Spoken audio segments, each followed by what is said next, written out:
What I thought I would do today is to take us back a little bit to our sermon on Sunday, because I had a lot of people say that sermon really opened their eyes, that the Old Testament tabernacle was a pattern of prayer for us, of how we walk into the presence of God on a daily basis.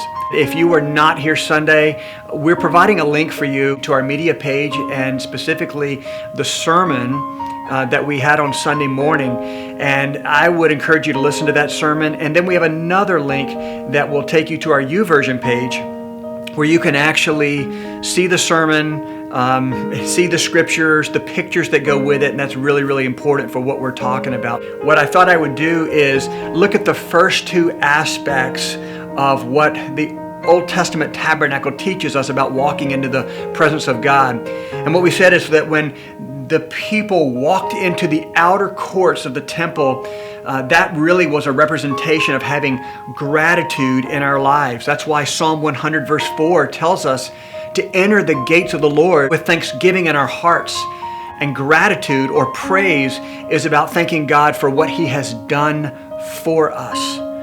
And when we come to the Lord, I really believe one of the first things we should do is to thank God for what He has done for us, what He has given to us, our health, our family, how He's provided for us.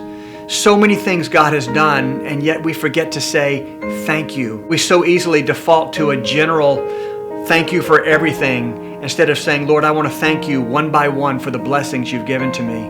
And then when people would walk into the outer courts, the first thing that they would see was actually an altar where there were burning sacrifices all the time. It was burning flesh. It didn't smell good. It was not a great thing to see from the very beginning, but it reminded them that something had to die for them to continue to progress, to go into the Holy of Holies and meet God.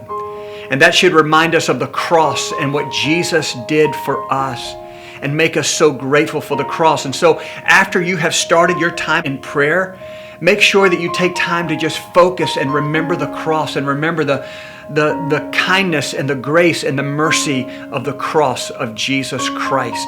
So I thought I would just remind us of that today, that's a great way to walk into the presence of God with gratitude and remembering what Jesus did for us 2,000 years ago.